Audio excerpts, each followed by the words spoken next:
Hello friend, good evening. Kumusta kayo dyan mga friend? Friend, meron akong sasabihin sa inyo ha. Um, Ikaw friend, mahilig ka ba sa friend? Sa may sabaw na ulam? Gusto mo? Oo, yun nga ang namin. Mga technique sa sa pag-aalaga sa katawan namin. Yung ulam na may sabaw, ibig sabihin, kasi sa sabaw, nandyan yung ricado na may luya, mayroong sibuyas, may kamatis, mayroong bawang, tapos halimbawa ang sabaw mo isda, tapos lagyan mo ng gulay, malunggay, lagyan mo ng sayuti, yan, tapos lagyan mo pa ng lagyan mo pa ng tanglad. Tapos yung sinibaw, di ba, mayroon pa siyang lalagyan mo siya ng asin. Yung tama lang ang timpla. Yan. Wag na yung lagyan ng bitchin kasi may mga bata. Bawal yung bitchin sa mga bata. Yun ang technique sa para maging healthy ang isang tao, isang mga bata. Pag yan ang ulam mo lagi, hindi nagkakasakit ang tao. Basta kompleto yung ricado. Yun. Halimbawa, sa umaga, kahit na lang, mga fried egg. Yan. Sa tanghali, yung may sabaw na talaga. May sabaw. Everyday talaga yun ang luto ng sabaw. Everyday. Ang sa akin kasi, sa minsan, tinulang manok ako, tinula. May may bawang, may kamatis, may sibuyas, may tapos mayroon pa yung lalagyan ng paminta, tapos lagyan pa ng tanglad, lagyan pa ng papaya. Yun, tinulang manok yan. Asin yan. Walang bitchin yan kasi siyempre may mga bata, may bawal yan sa atin yung yung may bitchin kasi. Tapos yung sinabaw na isda, minsan lagyan ko siya ng ng kamote. Yung kamote na lulutuin, isang piraso lang na kamote.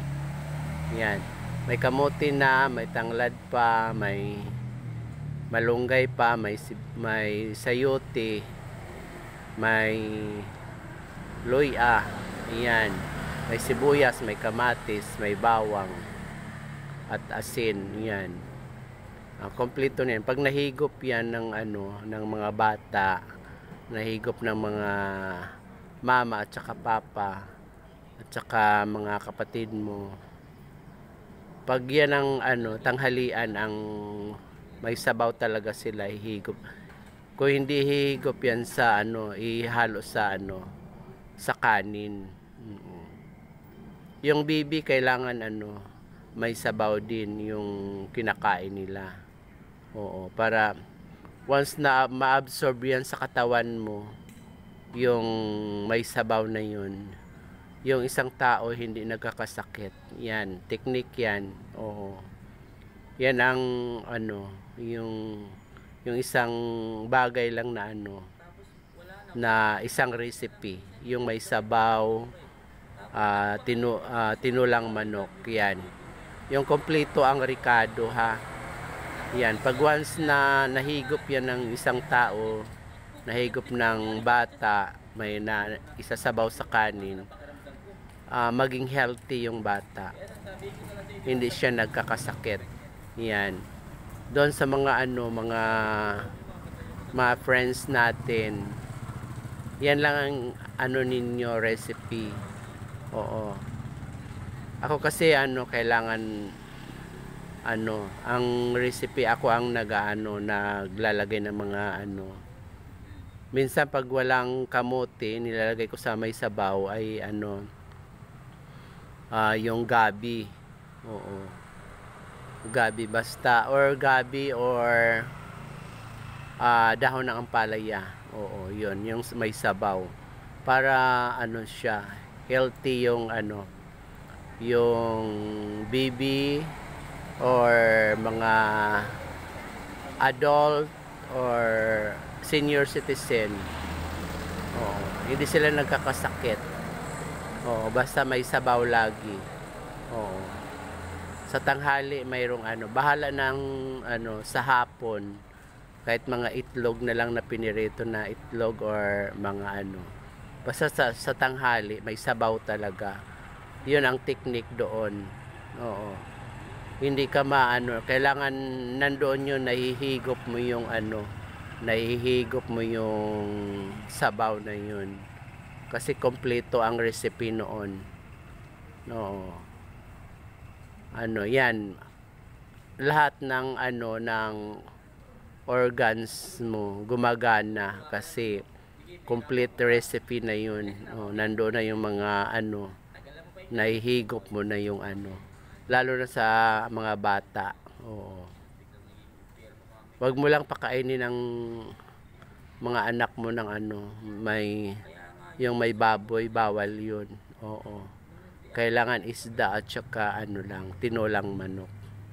Oo. Kailangan kompleto ang ricado para mahigop ng mga bata yung or senior citizen or mga adult na nag-uulam. Oo. Yun ang mga technique doon para hindi magkakasakit ang isang tao. Oo. Mga friends, yun ang sinishare ko sa inyo yung mga recipe na na yung may sabaw lang.